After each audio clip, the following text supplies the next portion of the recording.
예배전에 원으로 축복합니다. 또 온라인으로 함께 드리는 분들에게도 하나님의 통일하는 은혜가 임하시기를 축복합니다.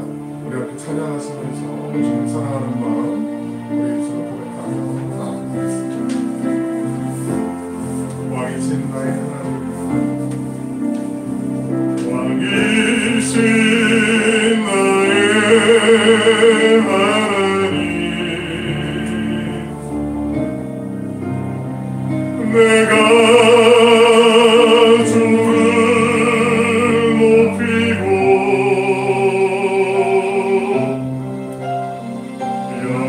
영원히 주의 이름을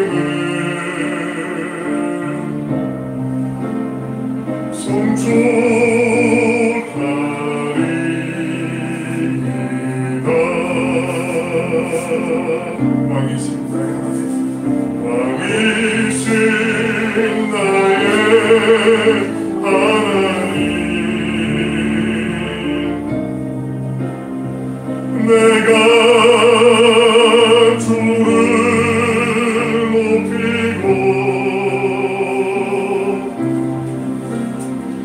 영원히 주의 이름을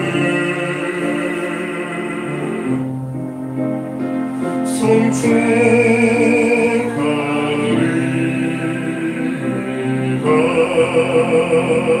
왕이신 나의 하나님입니다. 왕이신 나의 하나님, 내가 주를 높이고 영원히 주의 이름을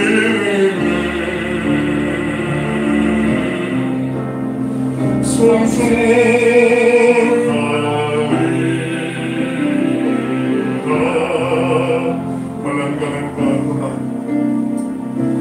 말랑가난과 고난 수고로움 속에도 성도는 그 믿음을 지켜내 주를 섬기는 일에 자신을 다드리며 진리의 말씀과 성령으로 그 길을 걸어내. 한번 더 고백하실까요? 말랑가난 고난 수고로움 속에도 성도는 그 믿음을 지켜내 주를 섬기는 일에 자신을 다드리며 진리의 말씀과 성령으로 그 길을 걸어내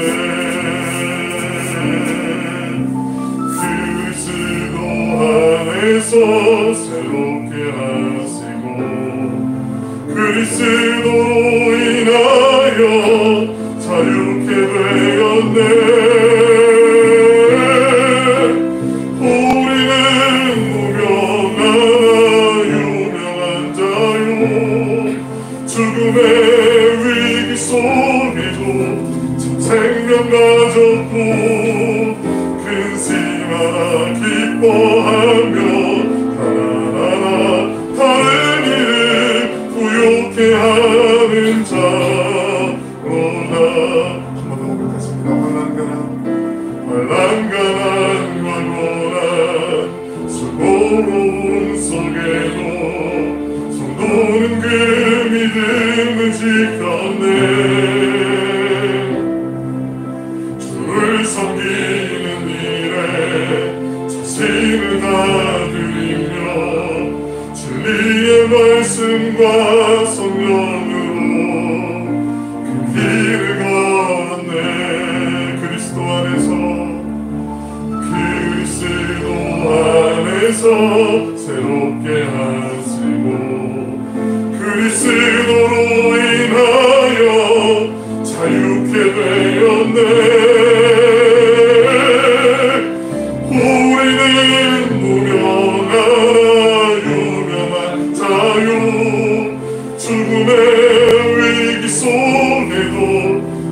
생명 가졌고 근심 하나 기뻐하며 가난하나 다른 일을 부욕해 하는 자로다. 우리는 무명하나 유명한 자요. 죽음의 위기 속에도 생명 가졌고 근심 하나 기뻐하며 가난하나 다른 일을 부욕해 하는 자로다. 우리는 무명하나 유명한 자요. 죽음의 위기 속에도 생명 가졌고 근심 하나 기뻐하며 가난하나 다른 일을 부욕해 하는 자로다. 모든 것 가진 자로다. 모든 것 가진 자로다.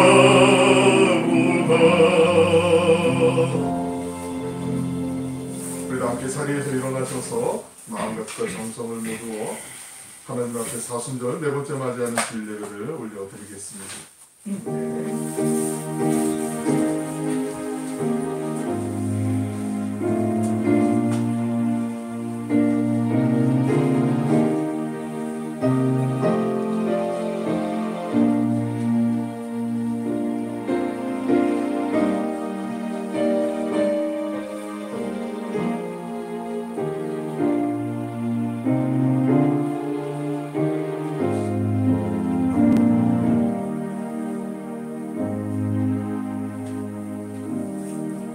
내가 주의 영을 떠나 어디로 가며 주의 앞에서 어디로 피하리이까. 내가 하늘에 올라갈지라도 거기 계시며 스월에 내 자리를 펼지라도 거기 계시나이다. 내가 새벽 날개를 치며 바다 끝에 가서 거주할지라도 거기서도 주의 손이 나를 인도하시며 주의 오른손이 나를 붙드시리이다. 참 좋으신 아버지 하나님, 오늘도 귀하고 복된 주님의 날 허락하여 주시고 우리의 걸음을 주의 전으로 인도하시며 또 가경의 처소에서 하나님 앞에 예배드리는 그 온라인으로 예배드리는 심령들 모든 한 분 한 분을 기억하여 주시고 우리의 마음과 뜻과 정성을 모두 드리는 예배 주님만 홀로 영광받아 주시옵소서. 영과 진리로 드리는 예배 되게 하여 주시고 하나님 앞에 우리의 시선이 고정되며 하나님의 말씀에 귀를 기울이며 우리 심령 가운데 귀한 말씀이 새겨지고 심겨지고 또 사기나고 자라나서 하나님의 영광을 위해 또 우리 삶에서도 예배에서 승리할 수 있는 귀하고 복된 발판이 되는 시간 되게 하옵소서. 예배를 통하여서 주님 홀로 영광 받으심을 믿고 감사드리며 예수님의 이름으로 기도 올리옵나이다. 아멘.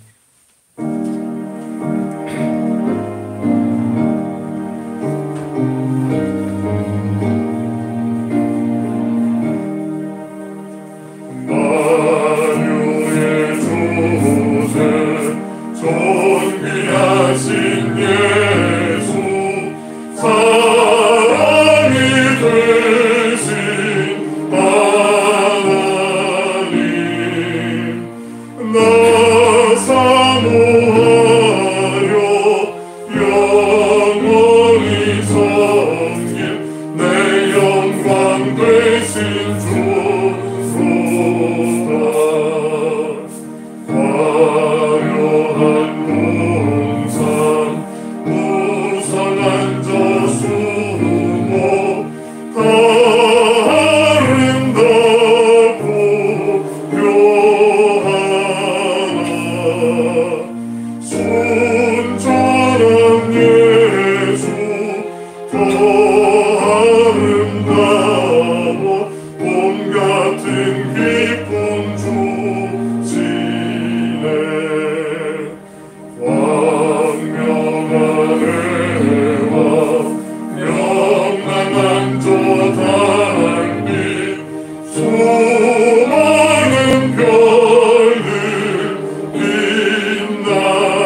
주님께서 십자가에서 죽지 않으셨다면 나는 여전히 죽음 가운데서 살고 있을 것입니다. 주님께서 피 흘리지 않으셨다면 나는 아직도 죄의 권세에 사로잡혀 있을 것입니다.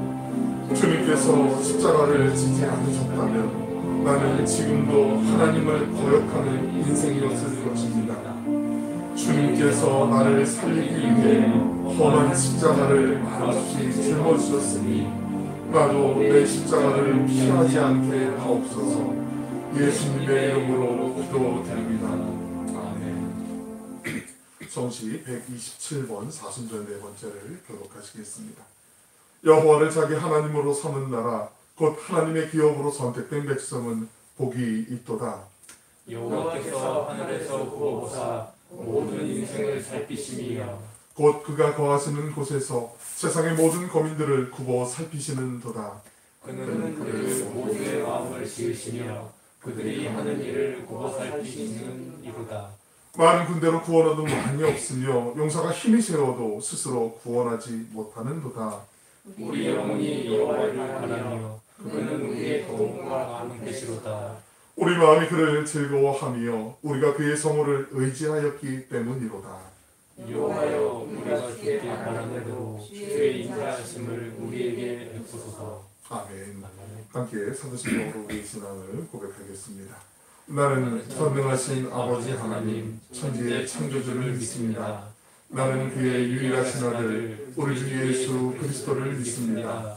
그는 성령으로 잉태되어 동정녀 마리아에게서 나시고 본디오 빌라도에게 고난을 받아 십자가에 못 박혀 죽으시고 장사된 지 사흘 만에 죽은 자 가운데서 다시 살아나셨으며 하늘에 오르시어 전능하신 아버지 하나님 우편에 앉아 계시다가 거기로부터 살아있는 자와 죽은 자를 심판하러 오십니다. 나는 성령을 믿으며 거룩한 공교회와 성도의 교제와 죄를 용서받는 것과 몸의 부활과 영생을 믿습니다. 아멘.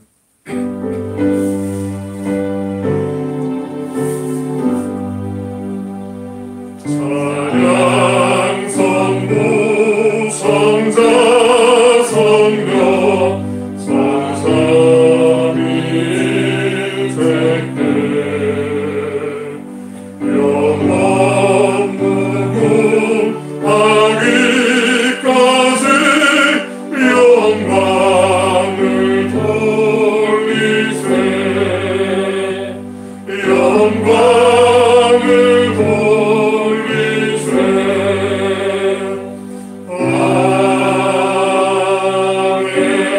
아멘. 모두 자리에 앉으시겠습니다. 이 시간 예배를 위해 송인영 권사님께서 기도하시겠습니다.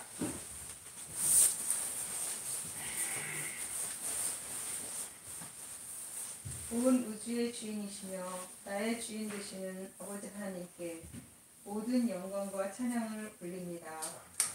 우리가 죄인 되었을 때에 아무런 값도 없이 죄에서 건져내시고 아버지 자녀 삼아 주시며 너무나도 큰 축복 주심에 아버지께 무릎 꿇고 감사 기도드립니다. 겨울이 깊어갈수록 따뜻한 봄이 가까이 오고 있듯이 주님께서 계획하시고 실행하시는 모든 것이 우리 인간의 시간이 아닌 주님의 시간 속에서 하루속히 이루어지길 갈망합니다. 이 땅 이 자리에 아버지의 교회를 선택하시고 세우셨으니 아버지의 계획 속에 1순위로 놓으셔서 복되고 빛되는 주님의 교회 되게 하여 주시옵소서. 주님의 종 정경배 목사님께 크신 능력과 성령 주시어서 강하고 담대하게 우리 온누리 교회를 잘 이끌어갈 수 있도록 인도하여 주시옵소서. 그 몸과 마음이 지치지 않고 한결같은 마음으로 주님을 바라보게 하시고 그 가족을 돌보시어 주님의 보호 속에서 안전하게 거할 수 있도록 주님의 손길로 위로하시고 인도하여 주시옵소서. 오늘 주님의 날 주님을 만나러 이곳에 모인 우리 모든 주님의 자녀들의 머리 위에 또 그 마음속에 주님의 성령의 은혜와 마음의 평안이 가득하기를 간구합니다. 우리 온누리 교회를 기억하고 사랑하는 모든 이들에게 주님의 축복과 은총이 함께하기를 기원합니다.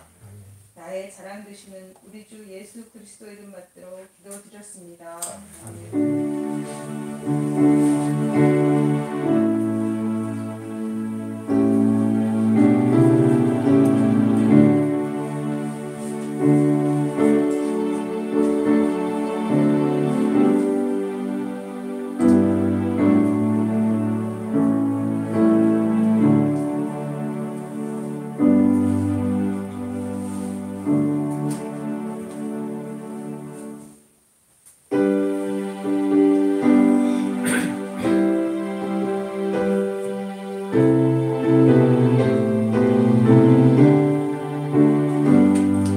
놀랍다 주님의 그 은혜 우리의 죄를 속하시려 갈보리 십자가 위에서 어린 양 보혈을 흘렸네.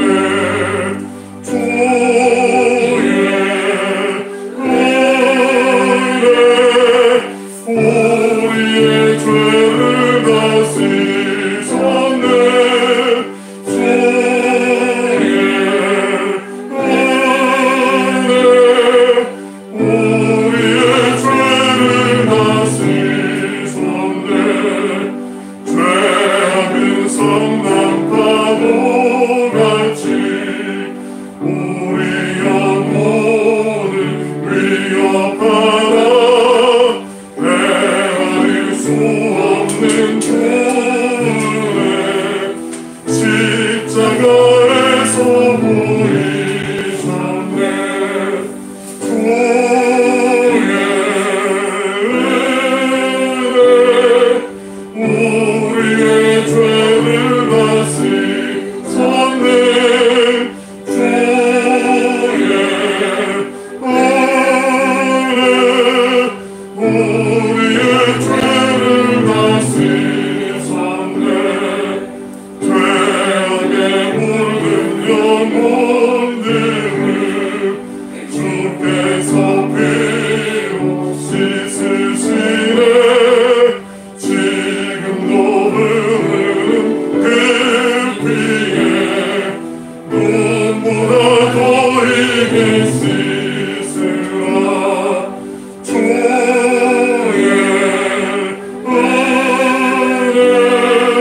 우리의 죄를 다 씻었네. 주의 은혜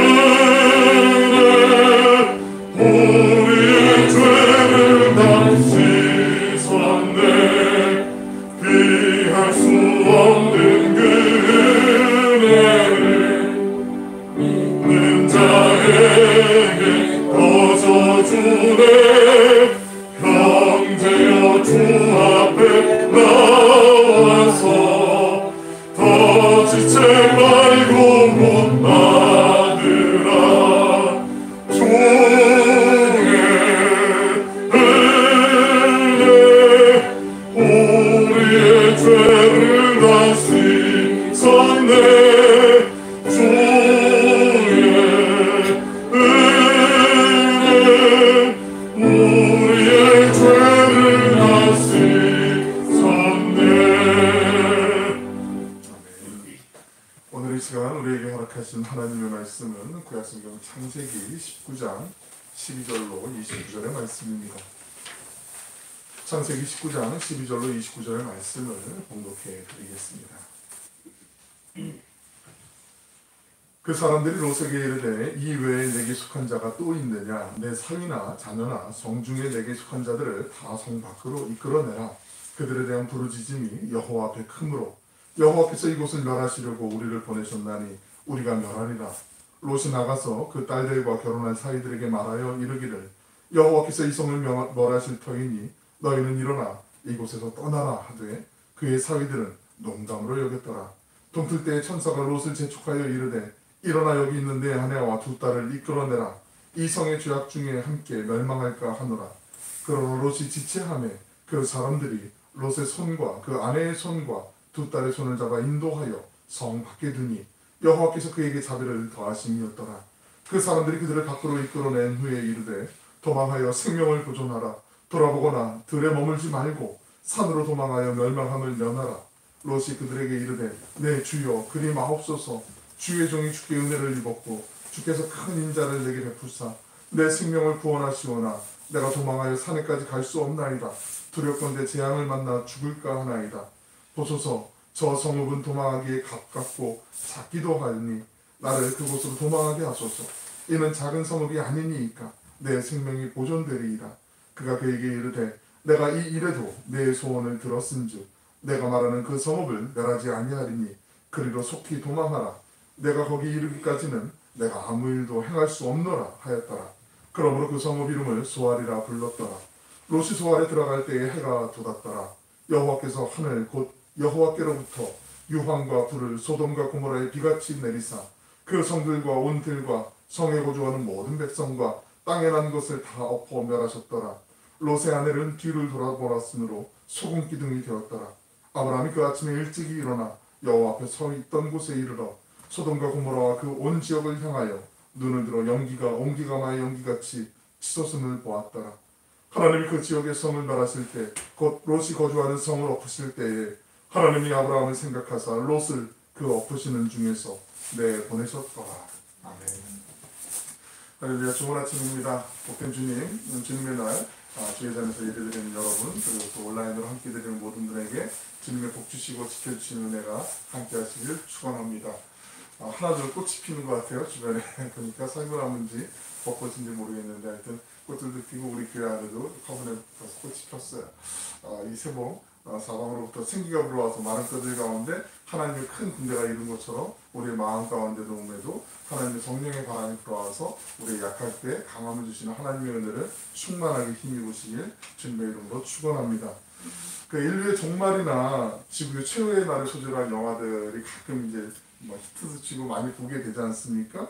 핵전쟁도 있고 코로나 바이러스와 같은 이런 바이러스로 인해서 사람들이 난처에 처하는 경우 또 컴퓨터 바이러스를 통해서 막 곤란을 겪는 경우들 여러 가지 또 외계에서 행성들이 막 죽어 충돌하는 이런 다양한 상상들의 영화들이 있죠. 하지만 상상으로 그치는 것이 아니라 성경은 분명하게 말씀하고 있어요. 우리가 살고 있는 이 하늘과 이 땅은 반드시 그 마지막 순간 종말이 있음을 말씀하고 있습니다.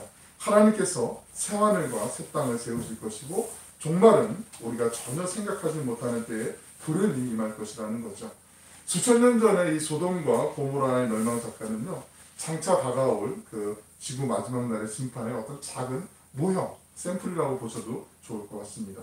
오늘 말씀에 등장하는 그 롯이 소돔에 있었다는 사실보다 왜 롯이 소돔에 있었는가를 우리가 좀 한번 생각해 보실 필요가 있어요. 다니엘이 살았던 바벨론도 있었고요. 그리고 요셉이 살았던 이집트가 있었잖아요. 그리고 잘 아시는 에스더가 살았던 페르시아도 있었어요. 근데 그 도시들도 음란하고요, 죄악이 많았고요, 아주 폭력적인 그런 땅이었습니다. 그러나 이들은 하나님의 사명을 갖고 거기에 보냄을 받은 사람들이에요. 그런데 이 사람들이 하나님의 그 말씀을 붙잡고 하나님께 날마다 기도하면서 하나님의 뜻 가운데 살기를 몸부림쳤기 때문에 그곳에서 거룩한 영향력으로 하나님의 사명을 완수할 수 있었죠. 소금과 빛의 역할을 감당해 준 거죠. 그런데 롯은요, 하나님의 사명을 갖고 간 게 아니잖아요. 우리가 잘 아시는 것처럼 자기가 원해서 내가 좋아 보이기 때문에 거기 선택해서 간 거예요. 가장 기름지고 세련된 도시였던 소돔에 관해서 삼촌 아브라함을 버리고 등지고 떠났죠. 전쟁을 겪었어요. 모든 걸 다 잃어버렸잖아요. 그러면 이제 좀 정신 차리고 이제 삼촌에게로 다시 붙어도 괜찮을 것 같은데 그럼에도 불구하고 소돔에 머물러 있었다는 거죠. 롯이 처음부터 세상적인 사람은 아니었습니다. 삼촌 아브라함과 함께 하나님의 부르심에 순종하면서 삼촌이 가자고 해서 갈 수도 있지만 안 갈 가능성이 더 높거든요. 거기가 편하니까 익숙하니까 그럼에도 불구하고 따라왔어요. 갈대아 우르를 떠나서 약속의 땅까지 먼 길을 모험한 사람이었어요. 하지만 중간에 이 소돔과 고모라 이 도시를 보고 나니까 거기에 대한 마음이 확 간 거예요.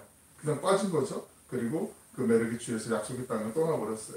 소돔과 고모라는 겉으로는 아주 풍요롭고 세련되고 문화적으로 아주 앞서가는 최첨단의 도시였지만 그 속은 말할 수 없이 도덕적으로 타락한 죄의 도시, 하나님께서 보시기에 악한 곳이었다는 거죠. 그 이상도 그 이하가 아니에요. 그러나 사람들은 돈과 명예와 재미를 준다면 아무리 악해도 그런 곳에 가고 싶어하고 살고 싶어해요. 마치 뭐 청담동의 뭐 타워팰리스 같은데 뭐 가보진 않았지만 하여튼 뭐 그런 뭐 대변되는 얘기 장소들이 있지 않습니까? 우리 신앙인들도 다르지가 않아요. 롯을 보면 알 수가 있어요. 처음엔 아브라함과 비전의 인생을 살기 위해서 열심히 가다가 중간에 포기하고 뭐 그냥 뭐 세상에 살아도 괜찮겠지 뭐 그 정도로 약간 양다리 작전으로 이렇게 바꾸는 거죠. 사람은 환경의 노예라는 말이 있습니다. 언제 어디에 사느냐에 따라서 어쩔 수 없이 겪어야 되는 아픔들이 있다는 거죠. 가령 예를 들어서 생각하기 싫지만 우리가 북한에 태어났다면 누구도 예외 없이 굶주림에 지금 막 힘들어하고 허덕이고 있었을 수가 있어요. 물론 신분이 뭐 괜찮아서 굶주림은 면할 수 있을지 모르지만 그 많은 압제와 그 억눌림은 감내해야 된다는 거죠. 미국의 다운타운에 살면은 밤에 함부로 쉽게 다닐 수 있는 그런 자유가 별로 없어요. 범죄에 노출되기 쉽고 마약에 노출되기 쉽고 여러 가지 어려움이 있다는 거죠. 우리나라처럼 밤거리에 이렇게 안전한 곳이 그렇게 많지 않다고 합니다. 롯도 소돔에 살기로 선택했기 때문에 어쩔 수 없이 그 소돔과 고모라의 죄악이 그대로 노출될 수가 없었다라는 거죠. 하나님의 사람들이 아무리 몸이 편해도요, 그 환경이 편해도 영적으로 불편하면 견딜 수가 없어요. 이게 마음으로 느껴져요. 우리 양심으로부터 하나님 주시는 마음이 있어요. 그래서 신앙적인 회색지대에 머물게 되면 우리의 영혼이 탈진하게 되어 있어요. 은근히 힘이 빠지고요, 무기력해지고요, 계속 뭔가 좀 꼬이는 것 같고 그럴 때가 있어요. 이게 신앙적인 회색지대, 중간지대가 없는데 있으면 안 되는데 양다리 작전을 하기 때문에 그럴 수밖에 없다는 거죠. 내가 있어야 될 곳이 소돔이 아니면 깨달았겠죠. 롯도 떠나야 한다는 생각도 했을 거예요. 많이 했을 거예요. 하지만 이제 너무 늦은 거 아닌가? 그런 생각을 많이 했던 거죠. 왜냐하면 그 사업 기반이 다 거기 있었어요. 모든 인간관계가 다 거래처가 거기 다 있었던 거예요. 소돔에 다 있었기 때문에 이게 어쩌면 우리는 오늘날 우리 세상적인 신앙인들의 모습이라는 거죠. 잘못인 줄 알면서도 이게 잘 바뀌지가 않는 거예요. 그래서 롯도 세상에 대한 미련으로 소돔과 고모라를 떠나지 못하고 타협하는 그런 신앙의 삶을 계속 이어왔던 거죠. 그럭저럭 세상 사람들하고 잘 유대관계를 가지면서 잘 지내고 있어요. 그냥 저런 살아요. 그런데 이 이중적인 삶이 하나님의 심판 앞에 무너지는 날이 드디어 오게 된 거죠. 우리 창세기 19장 1절에 있는 말씀 같이 한번 읽어보시겠습니다. 19장 1절 시작. 저녁 때에 그 두 천사가 소돔에 이르니 마침 롯이 소돔 성문에 앉아있다가 그들을 보고 일어나 영접하고 땅에 엎드려 절하니. 롯이 소돔 성문에 앉아있었다라고 얘기하고 있어요. 이게 중요한 것 중에 하나인데요. 그가 소돔의 유력한 사람이었음을 우리가 볼 수가 있는 거죠. 이때 당시에는 원로, 그 지역의 유지, 그 지역의 유력자들이 그 성문 앞에 앉아서 사람들이 어떤 시시비비를 갖고 오면 그걸 판결해주는 저치 역할, 판결해주는 판사 역할을 하는 게 바로 이 자리였거든요. 그래서 그 자리에 앉아가지고 사람들이 이 사람이 저한테 이런 손해를 입혔어요. 그래 맞아? 그러면 어떻게 해줘라는 그런 일들을 감당하는 게 이 당시에 성문 앞에 앉아있는 사람들의 일이었다라는 거죠. 그러니까 그 지역 사람들에게도 인정을 받은 거예요, 이것이. 그러니까 성공한 인생일 수도 볼 수 있어요. 하나님과 천사들을 알아본 아브라함처럼 롯도 한 번에 하나님의 천사들을 알아봤어요. 그렇지 않겠어요? 그 나고네를 대접하면서 영접하면서 롯이 지위가 있는 사람인데 단번에 가서 그냥 땅에 엎드려서 이렇게 인사하진 않았을 거예요. 롯의 삶에서 처음으로 하나님의 사자를 이제 만나는 순간이죠. 생각해보면 이 롯과 아브라함의 차이는요, 하나님을 만나 직접 그분의 음성을 들었는가 아닌가 거기에서부터 우리가 좀 볼 수가 있거든요. 왜 하나님께서 아브라함처럼 롯에게 만나주지 않으셨을까? 물론 하나님의 주권적인 선택이죠. 우리가 선택할 수 있는 게 아니잖아요. 하나님이 찾아오신 거니까. 롯이 하나님을 믿는다고 하면서도 아마도 하나님을 본다고 하면서도 세상 봤어요. 약간 이렇게 묘하게 이렇게 눈치를 싹싹 보다가 세상에 좀 더 마음이 쏠리지 않았을까 그런 생각을 해보게 돼요. 잘 아시는 잠언 8장 17절에 있는 말씀, 나를 사랑하는 자들이 나의 사랑을 입으며 나를 간절히 찾는 자가 나를 만날 것이니라. 주님이 말씀하시잖아요. 세상을 너무 열심히 바라봤기 때문에 하나님의 음성이 들리지 않고 하나님이 보이지 않았지 않았을까 저는 그렇게 생각을 해요. 하나님을 향한 목마름이 없는 사람에게 하나님 잘 찾아오지 않으시죠. 그러나 소돔에서 이중적인 삶을 살면서도 마음의 갈등이 아마 많이 있었을 거예요. 영적으로 목마름이 생겼겠죠. 그러니까 방문한 이분들이 우리하고 같은 과가 아니구나, 하나님의 그분들이구나, 백번에 알아본 거예요. 영감을 받은 거죠. 본문 19장 2절 3절에 있는 말씀을 보시면 처음에 거절하는 그 하나님의 천사들이 간곡히 설득해서 자기 집으로 이제 모시게 되죠. 그리고 극진하게 대접을 해요. 그런데 롯의 집에 손님들이 왔다는 그 소식을 어찌된 용인지 소돔성에 있는 모든 사람들이 다 알게 되는 거죠. 쫙 퍼졌어요. 믿기 힘든 일이 그리고 벌어지죠. 잘 아시지만 4절로 5절을 보시면 소돔성의 노인과 청년 다 할 것 없이 몰려와서 손님들 끌어내라고 그렇게 말하고 있어요. 특별히 5절에 보면은 우리가 그들을 상관하리라라는 말이 있어요. 이 표현 잘 아시지만 이게 동성애를 포함한 난잡한 그 성관계를 갖겠다는 노골적인 표현이거든요. 즉 처음 보는 나그네들을 집단 성폭행하겠다는 것이에요. 노소를 막론하고 원근에서 몰려와서 이 난리를 피웠다는 것은 이때 당시에 소돔의 죄악이 얼마나 극에 달했는지를 여실히 보여주고 있는 대목이죠. 롯은 하나님의 천사들을 보호하기 위해서 이게 참 안타깝지만 자신의 두 딸까지도 딜을 해요. 내놓으면서 최선을 다했어요. 하지만 흥분한 군중들이 오히려 롯에게 더욱더 폭언을 퍼붓게 되죠. 여러분 음란과 폭력은 같이 가요. 따로따로 떨어질 수가 없어요. 같이 가게 되어 있어요. 늘 언제나 그래요. 소돔 사람들은 평소에 롯에 대한 감정이 겉으로는 아닌 척했지만 좋지 않았을 거예요. 굴러온돌이 바뀐돌 빼네? 이런 마음이었을 거란 말이죠. 아무리 소돔에서 재산도 모으고 영향력 있는 유력자가 되었어도 외부인은요 영원한 이방인이에요. 이 해외에 사는 교포들, 해외 생활하시는 분들도 계시지만 이 종종 삶으로 이렇게 체험하시는 경우들이 있잖아요. 아이 낳고 언어도 배우고 직장에 다니면서 그 사람들하고 잘 어울리면 그 나라 사람인 것 같은데 그런데 이제 어려운 일이 터질 때 불경기가 생기거나 어떤 사회적인 이슈가 터지게 되면 꼭 이 소수민족을 향한 인종차별이 노골적으로 가해지게 돼요. 엊그제 뉴스를 보니까 미국의 조 바이든 대통령이 그 코로나19 때문에 아마 그렇겠지만 이 아시아인들에 대한 징후 막 이런 범죄들이 많이 미국에 일어나니까 우리 미국의 원래 정신은 그거 아니다 좀 자중하자 뭐 이런 간곡한 호소를 하는 인터뷰를 본 적이 있는데요. 이게 이런 일이 꼭 이제 어떤 이슈가 나오면 벌어지게 되어 있는 거예요. 수면 아래 잠깐 감추어져 있을 뿐이지 언제든지 드러날 수 있는 거죠. 남의 땅에 와서 사는 이방인들이 그래요. 이 지역에 이제 좀 이렇게 시골 같은 데 오게 되면 그런 텃세 같은 거 있잖아요. 그게 다 알고 있잖아요. 어디에나 다 그럴 수밖에 없다라는 거죠. 평소에 별 차이가 없는 것 같다가 위기가 발생하면 먼저 이방인들이 희생양이 되게 되어 있어요. 특히 롯이 그 처한 상황을 우리가 좀 진앙적으로 보면 이렇습니다. 하나님의 사람이요 세상과 어울리고 살면요 세상이 영원히 넌 나의 친구야 막 이러면서 보다듬어 줄 것 같지만 결코 그렇지 않다라는 거죠. 세상이 우리에게 잘해주는 것은요 이용 가치가 있을 때까지만 그 다음부터는 아니죠. 누가복음 15장에 잘 아시는 세 가지 비유가 나오는데 그 중에 마지막에 그 탕자에 대한 비유가 있잖아요. 탕자가 자기가 이게 말도 안 되는 아버지에게 미리 유산을 받아갖고 아버지가 돌아가시지 않았는데 그걸 받아갖고 막 들로사면 다니면서 다른 나라 가면서 막 열심히 이제 유람하고 막 놀며 다니면서 돈이 있을 때는 좋았어요. 하지만 그게 돈이 딱 떨어지면 근데 그때부터는 지옥이에요. 천국이 끝나고 이제 지옥의 순간을 맛보는 거하고 똑같은 거예요. 세상은 우리에게 늘 언제나 그렇게 다가오고 그렇게 이용하고 그렇게 우리를 버리게 될 거예요. 몰려든 그 성난 군중들 앞에서 롯 자신의 안전도 장담할 수가 없잖아요. 그때 하나님의 천사들이 그 악한 공격 앞에서 하나님의 사람들을 보호해 주는 걸 우리가 볼 수 있습니다. 10절에서 11절을 보시면 하나님의 천사들은요 즉시 롯을 집안으로 끌어들이고 문을 닫으면서 순식간에 그 앞에 있는 군중들의 눈을 싹 다 어둡게 해버렸어요. 천사들은 롯뿐만 아니라 롯에게 속한 모든 사람들, 즉 그의 영향력 아래에 있는 사람들을 다 구하려고 했어요. 그러면서 하나님께서 이 도시를 곧 멸망시키리라는 아주 무서운 소식, 이게 고급 정보잖아요. 귀한 소식이잖아요. 이걸 전해주었어요. 롯은 자신에게 속한 사람들을 짧은 시간 안에 이 소식을 전하고 빨리 데려가 나가야 되는 그런 막중한 책임감이 주어져 있는 거죠. 구원은요, 그러니까 이게 여유자족하면서 이렇게 낭만적으로 볼 수 있는 게 아니라 정말 시간이 급함을 우리에게 말씀하고 있어요. 이 머뭇거릴 시간이 없다라는 거죠. 우리에게 시간이 많은 것 같은데요, 그렇지 않다라는 거죠. 심판의 순간이 어느 순간에 나올지 우리가 모르죠. 돈도 명예도 순간에 다 없어진다는 거죠. 그러니까 제가 말씀드리는 건 잘 아시잖아요.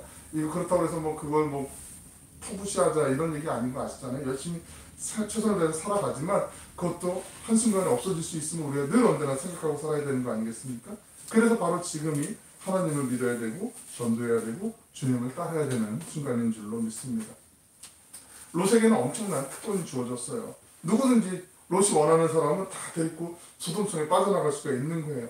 우리에게도 하나님 그런 특권 주셨거든요. 우리가 누구든지 전도하면 그 사람에게 복음을 전하면 그 사람 훗날 하나님의 나라에 천국에 갈 수 있는 귀한 그 일에 돕는 조력자로 우리에게 특권을 주신 거예요. 이게 특권이라고 생각을 하면 기쁘고 감사한 일인데 내가 이거 해야 되는구나 이 부담을 생각하면 이게 정말 십자가도 이런 십자가가 없을 수가 있어요.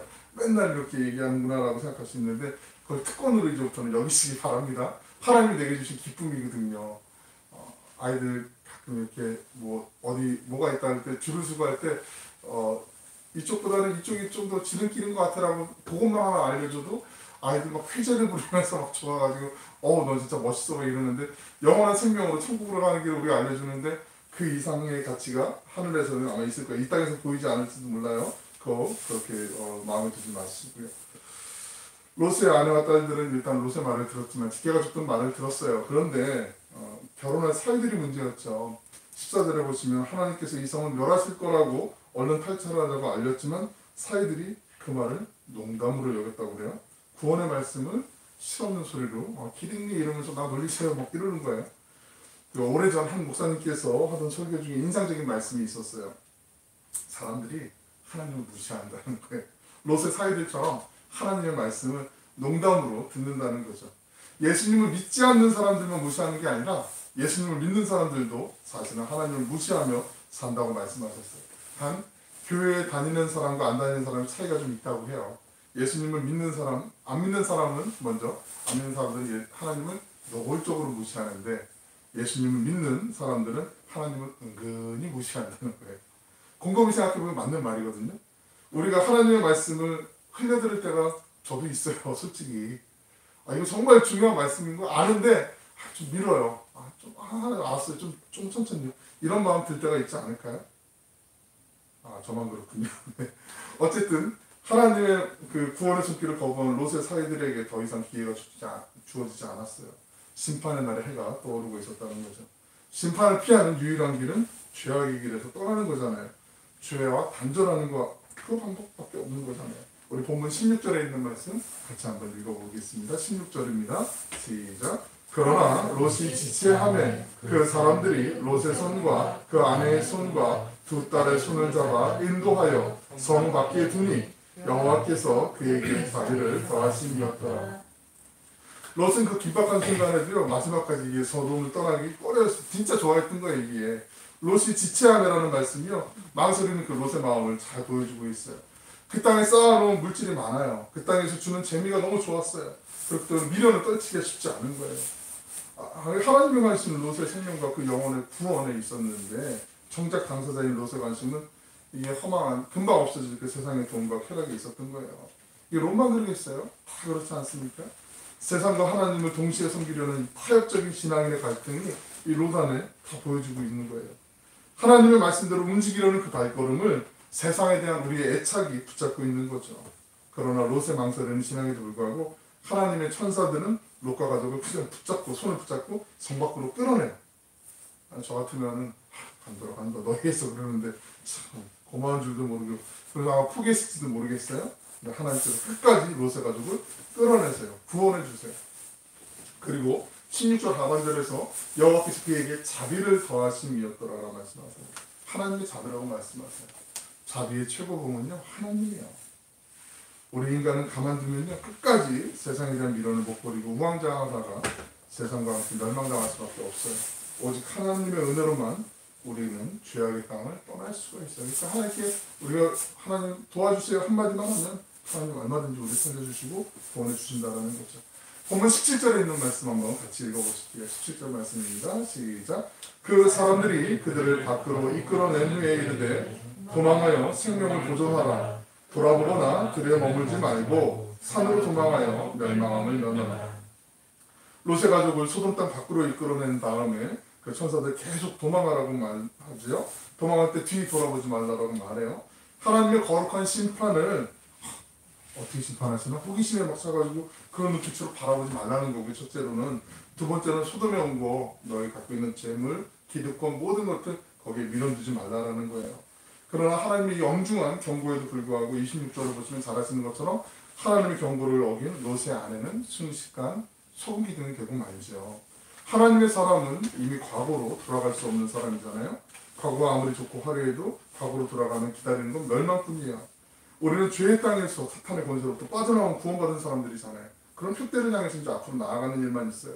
그런데 자신도 모르는 사이에 과거로 돌아가려고 해요. 돌아가면 소금 기둥이 되는 거죠. 하나님께서 왜 도망가는 롯에게 들에 머물지 말라고 하셨으니까 하나님의 심판은요 소돔과 고모라뿐만 아니라 그 사해 주변에 있는 연안에 물도 많고 푸른 초장이 있었던 그 평원에 있는 모든 도시들을 다 덮을 것이었어요. 당시 소돔과 고모라가 위치한 지역은요 이 바닥에 그 가연성 가스층들이 있었어요. 표면 바로 밑에. 그래서 그 속에 가스만 있는 게 아니라 유황도 있었고 아스팔트들이 있었어요. 지진이 발생하면 가스가 섞인 뜨거운 유황불이 막 분출해요. 번개가 내리면 도시 전체가 불바다가 되는 거죠. 그래서 불의 심판을 면하기 위해서 낮은 평야지대가 아닌 높은 산으로 올라가라고 말씀한 거예요. 우리 오늘날 그 소돔과 고모라 지역 2000년대 초반에 그 발견이 됐는데 한번 사진 몇 장 한번 보실까요? 왼쪽에 보시면 그 지도에 그 사해바다고요. 맨 밑에 보시면 그 소알이라는 데가 있어요. 그리고 그 작은 섬 그리고 고모라와 소돔으로 추정되는 것이 양쪽 사이드로 이제 좌측 오른쪽에 있는데 오른쪽이 요르단 오늘날 요르단 지역 쪽에 가까운 쪽을 소돔과 고모라로 보는 게 훨씬 더 맞다라고 생각하고 그리고 거기에 많이 고고학자들이 유물을 통해서도 거기가 수음일 것이다 여기가 고모라일 것이다 그렇게 주장하고 있는데 거의 타당하다고 봐요. 그리고 오른쪽에 이제 소돔성 그 표지를 알려주는 편말이 있고요. 그 다음 장 보시면 예, 그 소돔성 타워가 있고요. 저기에서부터 밑에서부터 이제 유황 뭐 가스들이 올라오면서 도시가 완전히 풍망하게 된 거고 오른쪽에도 역시 그 성 터뷰. 그 다음 장 한번 볼까요? 마지막 장인데 예, 고모라의 성 터뷰 있어요. 예, 그 흔적들이 남아 있고 그 안에 이제 여러 가지 유물들이 계속 이제 발견되고 있어요. 오늘날에는 정말 여기는 광야가 되었지만 이 당시에 소돔과 고모라가 위치한 지역은 물도 많았고 숲도 있었고 푸른 들판으로 이런 최고의 풍요로운 지역이었다라는 거죠. 요즘 같으면 부동산 가격이 제일 높은 그런 좋은 땅이었어요. 하지만 하나님의 불심판이 임할 때 평소와 같은 제일 좋았던 것도요 최악의 심판의 땅으로 변할 수 있다는 거. 그래서 땅의 것들을 너무 사랑할 필요가 없다는 거죠. 롯은 소돔과 고모라만 간신히 벗어난 것이 아니라 아주 완전하게 지역을 벗어나야 했어요. 그래야 살 수 있었습니다. 그러니까 옛사람을 완전히 벗어버려야 함을 말씀하고 있는 거죠. 죄의 땅에서 완전히 나와야 됨을 말하는 거죠. 하나님의 사람들 심판의 날을 두려워할까요? 안 두려워할까요? 두려워할 수도 있고 안 두려워할 수도 있어요. 처음부터 죄 많은 이 세상이 우리의 집이 아니기 때문에 두려워할 필요가 없다는 거죠. 구원받은 믿음의 확신이 있습니다. 하나님을 믿는 바로 그 순간부터 우리는 하늘나라의 시민이잖아요. 그래서 옛 하늘과 옛 땅은 우리 나그네 여정 가운데 잠시 지나가는 그 과정이잖아요. 거기에 미련을 두지 않게 되는 거죠. 세상이 아무리 크고 화려해도 거기에 주눅 들거나 위축될 필요가 없다는 거죠. 순간적으로 사라질 수밖에 없는 것이고 우리의 영원한 번영은 천국인 줄로 믿습니다. 18절로 20절을 보시면 그 허겁지겁 도망 나오는 공포에 사로잡힌 롯이 그 산에까지 도저히 못 가겠습니다. 좀 힘들어요 라고 얘기할 때 재앙을 만나 죽을까 두렵다라고도 얘기하고 있어요. 그래서 아까 보셨던 그 사해바다 맨 밑에 있는 그 소알 지역까지 거기 그 작은 성으로 피난하겠다고 그렇게 도와달라고 얘기해요. 하나님 그것까지 허락해 주시고 받아주시고 용납해 주세요. 본문 23절 이하를 보시면 소돔과 고모라의 심판이 임하게 되는데 지역 전체가 완전히 잿더미로 변해버리게 되죠. 심판이 그냥 갑자기 임하는 거죠. 평범한 일상을 시작했던 그 소돔과 고모라 사람들이요 하루아침에 자신들의 운명이 끝날 거라고 생각 안 했을 거예요. 겉으로 보기엔 아까 말씀드린 것처럼 최고의 도시였지만 아침 햇살이 그날따라 너무 오늘 되게 밝네라고 생각하는 찰나의 순간에 번쩍하면서 하나님의 심판이 엄청난 유황과 불이 덮치게 되죠. 그리고 그날 아침에 소돔과 고모라 사람들의 운명은 그렇게 끝났을 거예요. 장차 다가올 마지막 심판 때도 마찬가지라는 거죠. 우리 누가복음 17장 28절로 32절의 말씀을 같이 한번 읽어보겠습니다. 28절로 우리 32절의 말씀을 같이 읽습니다. 시작. 또 롯의 때와 같으리니 사람들이 먹고 마시고 사고 팔고 심고 집을 짓더니 롯이 소돔에서 나가던 날에 하늘로부터 불과 유황이 비오듯 하여 그들을 멸망시켰느니라. 인자가 나타나는 날에도 이러하리라. 그날에 만일 사람이 지붕 위에 있고 그의 세간이 그 집 안에 있으면 그것을 가지러 내려가지 말 것이요 밭에 있는 자도 그와 같이 뒤로 돌아키지 말 것이라. 롯의 철을 기억하라. 예수님 말씀이잖아요. 사랑하는 여러분, 우리는 항상 마지막이 찾아올 수 있음을 늘 기억하면서 생각하고 준비하고 살아야 할 줄로 믿습니다. 그날이 우리의 생각보다 급히 올 수도 있어요. 오늘 본문에 등장하는 롯이 잘나서 구원받은 거 아닌 거 우리가 잘 알고 있어요. 본문 29절을 보시면 하나님께서 아브라함을 생각하셔서 롯을 구원해 주셨다고 말씀하세요. 하지만 중요한 것은 롯은 그걸 몰랐어요. 우리도 마찬가지예요. 우리가 잘나서가 아니라 유일한 중보자 예수 그리스도의 은혜로 우리가 구원받았지 않습니까? 예수님을 구주로 믿는 믿음 하나로 우리는 구원을 받았어요. 로마서 5장 8절로 9절에 있는 말씀입니다. 우리가 아직 죄인 되었을 때 그리스도께서 우리를 위하여 죽으심으로 하나님께서 우리에 대한 자기의 사랑을 확증하셨느니라. 그러면 이제 우리가 그의 피로 말미암아 의롭다 하심을 받았으니 더욱 그로 말미암아 진노하심에서 구원을 받을 것이라고 말씀하고 있어요. 우리를 위해서 돌아가신 예수님의 십자가 사랑을 우리가 그래서 늘 묵상해야 돼요. 주님께서 갈보리 십자가에서 하나님의 그 진노의 심판을 대신 받지 않으셨다면 우리는 영원히 죽을 수밖에 없었던 거죠. 예수님께서 지금도 날마다 하나님 앞에서 우리를 위해 중보해 주시지 않는다면 우리는 한순간도 버텨낼 수가 없어요. 우리는 오직 주님의 은혜로 살아났고 주님의 은혜로 지금 살아가고 있고 앞으로도 주님의 은혜만으로 살아갈 수밖에 없는 주님의 존재라는 것이죠. 하나님께서 두 천사를 소돔으로 보내신 것은 그곳 사람들의 심판을 경고하거나 회개시키기 위해서 보낸 게 아니에요. 천사들의 방문은 하나님의 벗이었던 아브라함의 조카 롯을 구출하기 위한 것 딱 하나였어요. 심판은 하나님께서 천사들 보내지 않으셔도 얼마든지 할 수 있는 거였는데 롯을 구출해내기 위해서 천사들을 보낸 것 뿐이에요. 심판을 늦출 수는 없지만 그 심판에 앞서서 하나님은 택한 백성들을 구원해내셔야만 했었어요. 하나님께서 죄로 가득 찬 이 세상을 심판하셔야 하지만 당신의 백성들을 모두 구원하기까지 한 영혼이라도 돌아올 때까지 하나님 참으시는 거죠. 소돔과 고모라의 멸망은 단순히 그냥 몇천 년 전에 일어났던 그 해프닝이 아니에요. 우리와 아마 상관없는 그런 옛날 일도 아니라는 거죠. 자연현상이 아니라 죄악에 대한 하나님의 심판이었어요. 지구는요, 환경 파괴로 이렇게 멸망하는 게 아니라 우리 사람의 죄 때문에 멸망할 거예요. 스스로 망하는 것이 아니라 하나님의 심판으로 망하게 되어 있습니다. 뜻하지 않은 때에 순식간에 하늘과 땅의 심판의 불이 임하게 될 거예요. 그러나 심판 전에 하나님께서는 온 세상 가운데 온 우리의 하나님의 마지막 부흥을 주시겠다고 분명히 말씀하고 계세요. 하나님의 부흥은 하나님의 영을 하나님의 사람들에게 부어주심으로 시작하신다고 말씀하세요. 사도행전 2장 17절로 21절에 있는 말씀을 우리 같이 한번 읽어보겠습니다. 시작. 하나님이 말씀하시기를 말세에 내가 내 영을 모든 육체에 부어주리니 너희 자녀들은 예언할 것이요 너희 젊은이들은 환상을 보고 너희 늙은이들은 꿈을 꾸리라. 그때에 내가 내 영을 내 남종과 여종들에게 부어주리니 그들이 예언할 것이요 또 내가 위로 하늘에서는 기사를 아래로 땅에서는 징조를 베풀리니 곧 피와 불과 연기로다. 주의 크고 영화로운 날이 이르기 전에 해가 변하여 어두워지고 달이 변하여 피가 되리니 누구든지 주의 이름을 부르는 자는 구원을 받으리라 하였느니라. 아멘. 다 같이는 유엘 선지자의 그 예언이지 않습니까? 하나님이 마지막 때에 하나님의 영을 부어주시는 건 다른 게 아니에요. 한 사람이라도 하나님께로 돌이키길 원하시는 마음, 한 영혼이라도 구원받기를 원하시는 하나님의 그 사랑이 그 속에 담겨있기 때문이죠. 사랑하고 축복하는 여러분, 지구촌 곳곳에서 지진, 전쟁, 혼란, 기근의 소식들이 점점 더 많이 들어와요. 코로나19 바이러스와 같은 이런 팬데믹의 현상들이 더 많이 있으리라는 그런 부정적인 안타까운 보고들도 있어요. 주님이 다시 오실 날이 이것 때문에 꼭 가까워졌다, 언제다, 이거 이단되는 거고 날짜는 모르잖아요. 언제 오실지 우리는 몰라요. 하지만 그때가 임박했음을 우리가 느끼면서 살아가는 것은 중요해요.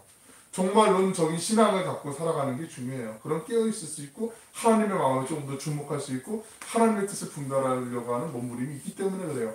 종말론 딱 날짜를 정해놓고 살아가는 건 이단이 되겠지만 종말론적인 신앙을 갖고 살아가는 것은 우리 삶에 있어서 상당히 중요한 부분이에요. 오늘날 이걸 놓치기 때문에 교회가 나태해지고 느슨해지고 인간적인 생각들, 감정들이 거기 판단들이 많이 들어가기 때문에 교회가 퇴보하는 일들이 있지 않습니까? 주님 반드시 다시 오실 것이고 그 오시는 그날은 축제의 날이 우리에겐 될 수 있지만 또 다른 한면에서는 심판의 날이 될 수도 있어요. 축제의 날이 될 것이냐 심판의 날이 될 것이냐 그건 우리의 선택에 있는 거죠. 우리는 이 세상에 살아가지만 하늘에 속한 사람으로 살아가는 아브라함과 같은 믿음의 용사가 되어야 할 줄로 믿습니다. 하나님께서 마지막 심판 전에 부흥의 사명을 완성할 그 일꾼들을 찾으시면서 기름을 부어주시고 성령으로 충만하게 은혜를 풀어주시기를 약속하시고 그 사람들을 찾으실 때 우리 교회를 또 우리 한 사람 한 사람은 하나님을 선한 일꾼으로 쓰셔서 정말 오늘의 열방 가운데 하나님의 그 귀한 부흥의 그 기쁨을 우리가 맛봤으면 좋겠습니다.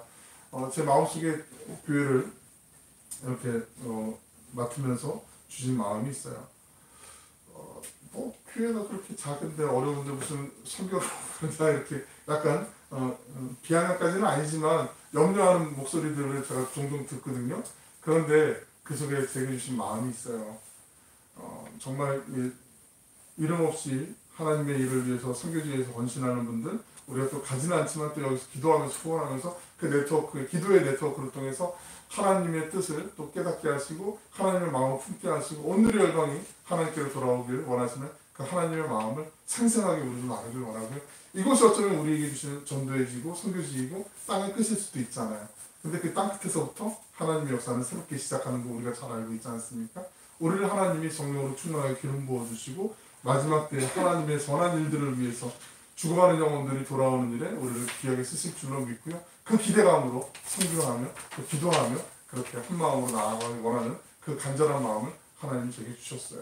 우리 모든 믿음의 형제 자매들에게도 동일한 은혜가 있을 거라고 믿고요. 우리 기쁨으로 정말 하나님의 그 구원사역에 동참해서 하나님의 거룩한 쓰임받는 귀한 도구들 되시길 주님의 이름으로 간절히 축원합니다. 우리 같이 한번 기도하겠습니다. 사랑하고 풍성하시고 자비로우신 아버지 하나님, 뜻하지 않은 순간에 심판의 마지막 굴이 임하기 전에 하나님께서 반드시 부흥을 주시겠다고 말씀하셨습니다. 주님, 이 자리에서 또한 온라인으로 예배드리는 믿음의 형제자매들을 사용하여 주시고 우리의 교회를 사용하여 주시옵소서. 우리의 힘과 능력이 아닌 성령의 충만함으로 주님께서 부르실 때 주님, 제가 여기 있습니다. 저를 사용하여 주시옵소서. 자원하는 마음 허락하여 주시고 강하고 담대한 주님의 용사로 담대히 전진하게 하여 주시옵소서. 우리의 삶의 자리도 여러 가지 해결해야 될 문제들이 있고 기대하는 일들이 있고 또 앞으로 해야 나가야 될 일들이 있지만 그 많은 일들보다 가장 중요한 것, 우선순위가 하나님인 것을 우리가 잊지 않게 하여 주시고 한 번뿐인 우리의 삶의 질서가 온전히 하나님 주권 안에서 잘 잡히게 하여 주시고 허투루 허비되는 시간들이 낭비되지 않게 하여 주시며 롯처럼 갈팡질팡하지 않고 믿음의 주여 우리를 온전케 하시는 이인 예수님만 바라보고 따라가는 우리 모두의 걸음이 되게 하여 주시옵소서. 사랑하는 우리 온누리교회 믿음의 형제자매들 그리고 멀리 떨어져 있는 우리 사랑하는 가족들 모든 분들의 건강을 지켜주시고 그 마음 가운데 하늘의 평화와 은혜로 함께 채워 주시옵소서. 육신의 연약함이 있는 이들 주님의 거룩하신 피 묻은 손으로 어루만져 주시고 안수하여 주시며 회복할 수 있도록 인도하여 주시고 마음이 상하고 깨진 이들 하나님께서 위로하여 주시며 주님의 거룩한 손으로 함께하여 주셔서 하나님의 은혜 안에서 잘 이겨나갈 수 있도록 은혜 위에 은혜를 덧입혀 주시옵소서. 사랑이 많으신 예수님의 이름으로 기도 올리옵나이다. 아멘.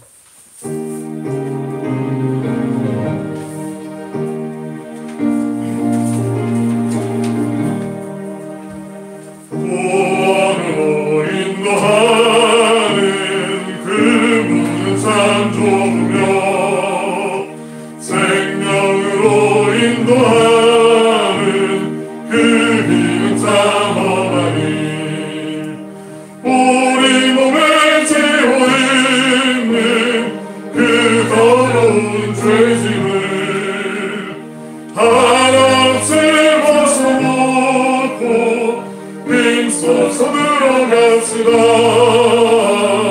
구원으로 인도하는 그 좁은 문 들어가 영생으로 인도하는 그 생명길 갑시다.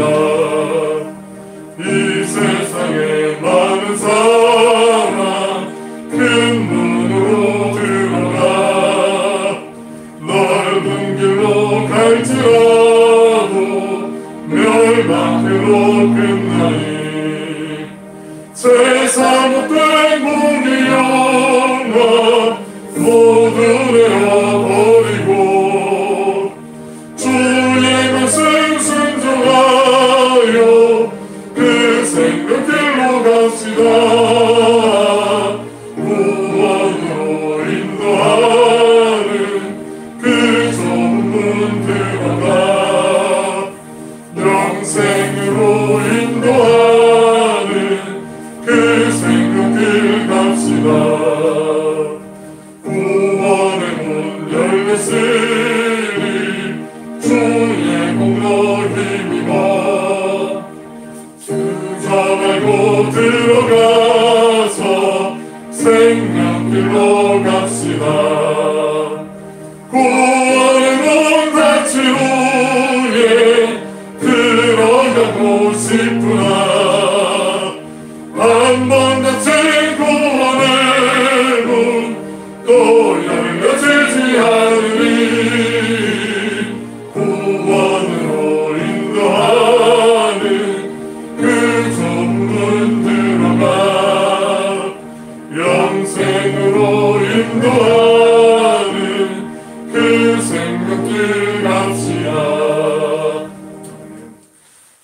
예배 자리에 나온 여러분 주님의 이름으로 환영하고 축복합니다. 오늘은 그 사순절 4번째 주일이고요.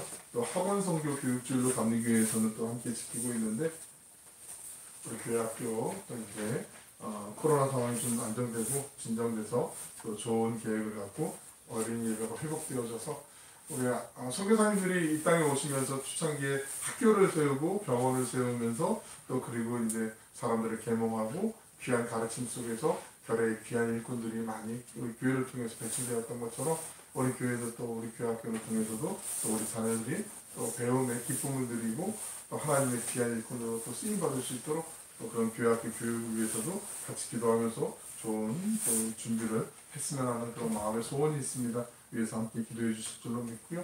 그 외의 광고들은 참고하시길 바라겠습니다. 우리 환절기 또 막 낮에 덥고 아침 저녁 썬늘한데 건강하시길 바라고요. 우리 자리에서 일어나셔서 찬송 498장 찬양하시고 기도하신 후에 예배를 마치도록 하겠습니다.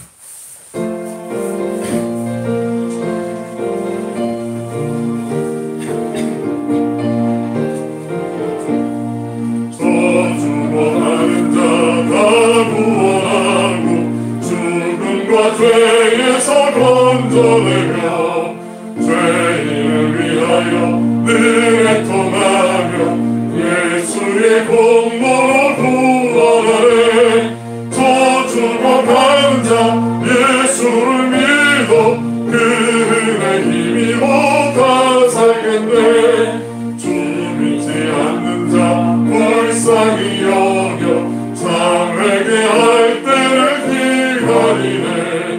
열심을 다하여 인도해보세.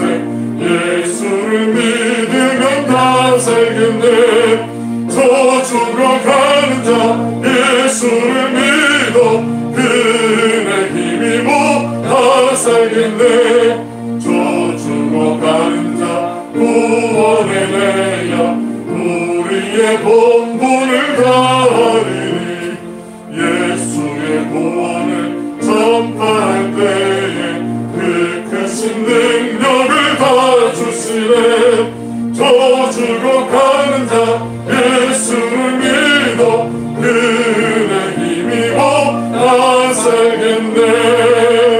아멘. 말씀하시겠습니다. 사랑하여 풍성하시고 자비로우신 아버지 하나님, 귀하고 복된 주님의 나라를 허락하여 주시고 또 주님 전에 나올 때 우리 안에 주님이 허락하신 모든 삶의 지경 가운데 감사의 마음을 담아서 또 모든 것의 주인이 되신 하나님의 그 영화로움을 고백하며 하나님의 주권을 인정하며 10의 1을 구별하여 또 주일 헌금으로 기도의 제목을 담아서 예물을 드리는 심령들이 있습니다. 하나님께서 그 마음 가운데 함께 하시고 주님이 예비하신 하늘의 풍성한 은혜로 충만하게 내려 주실 줄로 믿습니다. 물질로 인하여서 시험당하지 않게 하여 주시고 물질의 모든 주권도 하나님께 있는 것을 인정하고 고백할 때 물질로부터도 자유로워질 수 있음을 우리가 믿음으로 고백하며 선포하며 나아가게 하여 주시고 허투루 새는 곳이 없도록 우리의 모든 건강과 삶의 형편도 지혜도 주님께서 지켜주시고 인도하여 주심을 믿습니다. 채워주심을 믿습니다. 우리의 필요를 누구보다 아시는 주님께서 우선순위의 분별력도 허락하여 주시고 선하신 뜻과 방법 가운데 우리의 일용할 필요를 날마다 채워가심을 기대하오니 하나님 가정마다 핍절하지 않게 하여 주시고 드려진 예물을 통하여서 교회가 아름답게 건강하게 세워져 나아가고 하나님의 나라를 세우는 곳에 귀하게 선용될 수 있도록 주님께서 복의 복을 더하시고 성령께서 인도하여 주시옵소서.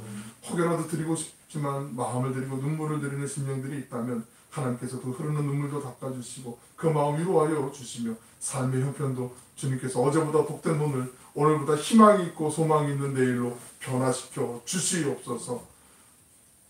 이제는 우리 구주 예수 그리스도의 은혜와 하나님의 신실하신 그 변함없는 사랑하심과 거룩하신 성령님의 감화 감동 충만하게 하시는 교통하심이 하나님의 마지막 때 부흥을 사모하며 성령의 기름 부으심을 갈망하고 세상을 향해 담대히 나아가는 모든 예배자들 머리머리 위에 그 가정 위에 생업의 현장 가운데 사랑하는 조국 대한민국 위에 이제로부터 영원토록 함께하여 주시기를 간절히 축원하옵나이다.